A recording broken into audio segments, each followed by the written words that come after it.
Hey everyone, welcome to part 2 of the Citroën 2CV restoration. It will end up being a restoration, but right now it's just disassembly, so disassembly process. Last episode we took the front fender off, talked about it a little bit, started sanding it. I did order a power tool. I get a cordless 6-inch orbital DA sander that I'll be able to start using, which will help out a lot. But now I'm going to start labeling wires, and my goal is to get the doors off, the trunk lid off, get rid of this terribly awful top, which is just destroyed.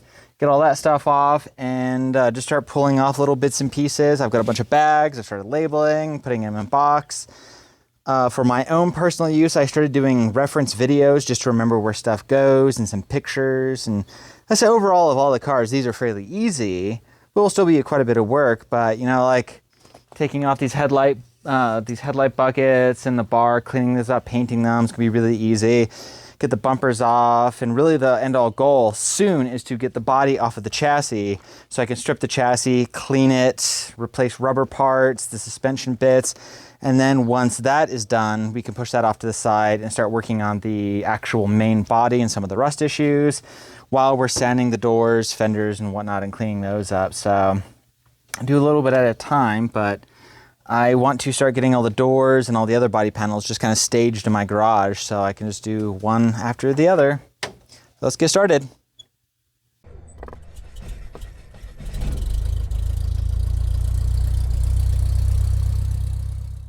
First, let's start by removing the driver's door.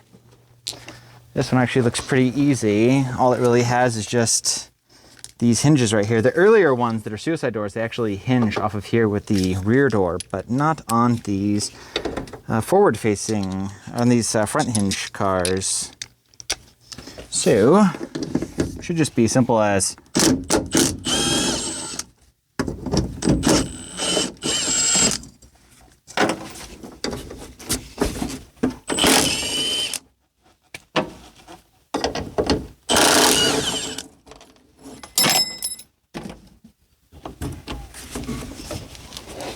look, there we go, doors off. That was ridiculously easy. Then what we do is we take a plastic bag, make a note on it, and put all the fasteners in it. Really the biggest thing in this entire process is organization.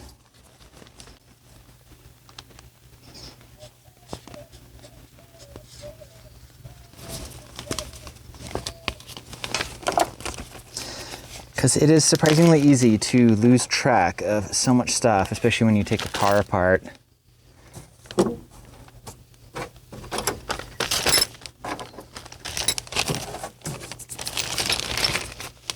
And then now, seal it up, driver's front door. And then we'll pull all of these guys off as well. Start pulling all the plastic bits off. Anything with a fastener, which is pretty much everything on this body, we can pull off and get down to the bare minimum and just start fixing stuff. What a wild car. Oh man, that bullet hole in the back is pretty gnarly. It's gonna be, I'll have to see if I can find these gray door panels.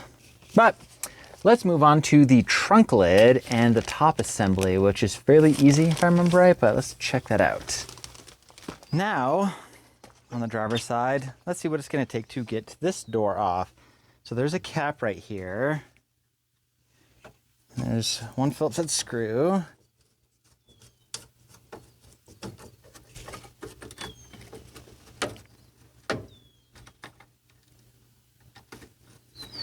And if I remember right, let's see how well my memory is on this. This guy comes off. And there's this captive little nut in a bag so we don't lose it. And then on the base, right here, there's is check strap with 2 screws. So we'll pull those.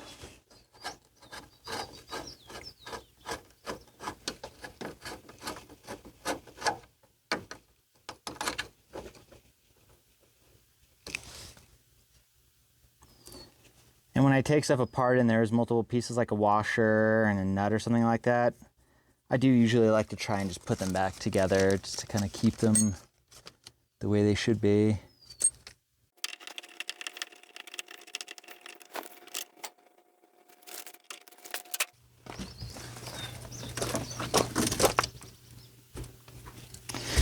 And then it should just slide off,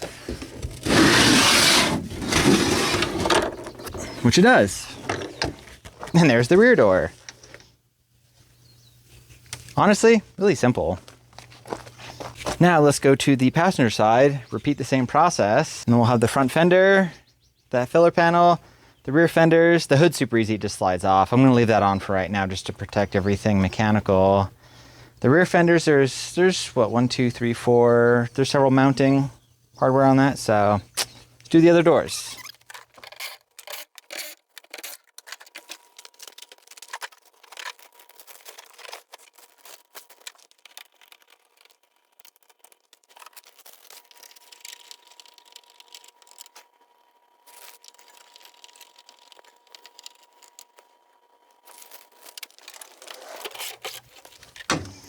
Let me actually bring you inside here. Let's be a little awkward. So if we look right up here, I should just climb in. So right here, there's an 8mm, and following along the other side, there's one here. So theoretically, you should just be able to take this off. And I see this tab right here. I'm not sure. The other one is bent over like this. I'm not sure what's all going on here. I'll have to look at the diagram a little bit closer, but let me take this one off, the other one off, and then see where we get on there.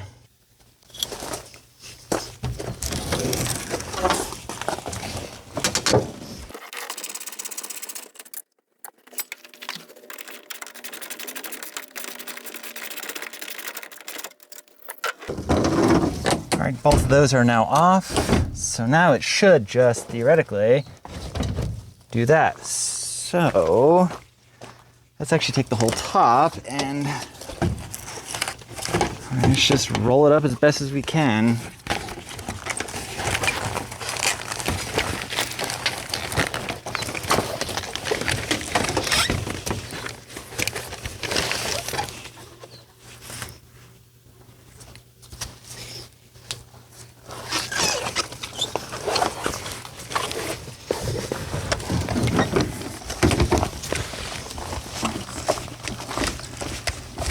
Voila, no trunk and no top.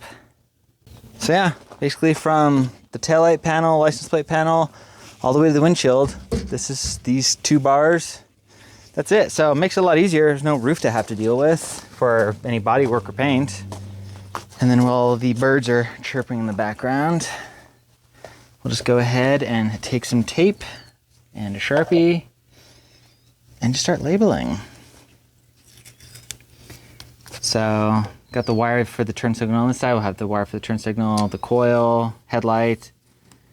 I think there's not really much right here, and the horns. Thankfully, there's not a huge amount of electrical things on this car.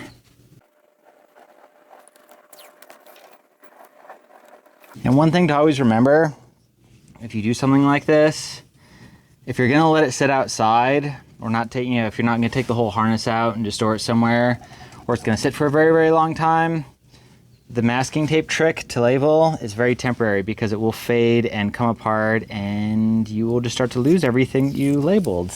And that's kind of a pain. And in general, I really don't know what we're going to do with the wiring on this car. I don't know if you can buy a replacement harness. I mean, I've made wiring harnesses before. I don't really want to do that. But I don't know. I'll have to kind of shop around a little bit and see what my options are going to be. Now on this fender on the outside, there is 4 flathead screws that this one is going to be a total pain.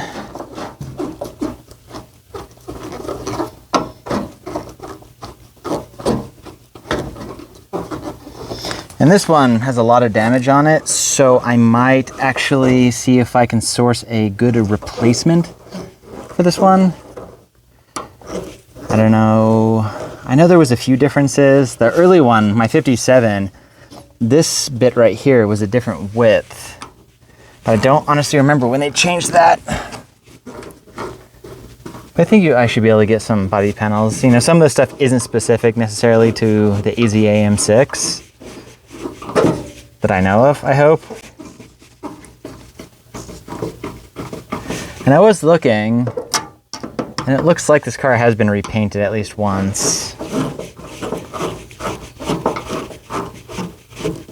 And now it's gonna get stripped down to bare metal and it's gonna get painted again.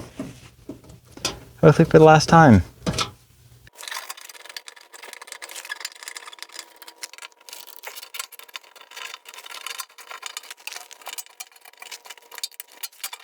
Great, it is spinning up underneath. So we'll have to deal with that. Yay. Okay, let me bring you inside. And there is, let's see, there's 1, 2,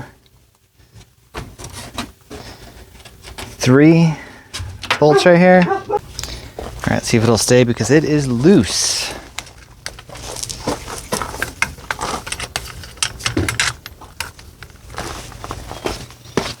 Now, okay, so there is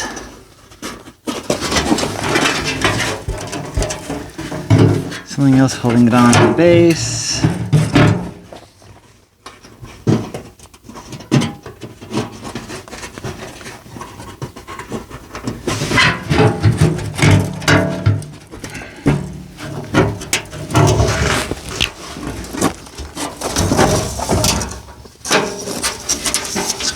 Okay, so nothing holding on the base, there's just a little tab right there. And there's the rear fender with this piece of, oh yeah, the piece of trim. Oh boy. So I'm gonna repeat the process on the other side, then we'll pull the front fender, the remaining front fender, and the headlight bar. I don't know if I want to get to the bumpers right now, but that is quite a bit off. And just like that, both front fenders, all 4 doors, both rear fenders, and the trunk lid and the top are all off. It's a very good start to getting down to be able to get the rest of it and get the body off of the chassis while I sand and do a bunch of stuff with the body work. So plenty to stay busy. Well, I'm gonna go ahead and call it on this video. Got a bunch of stuff taken apart and plenty to do, that is for sure.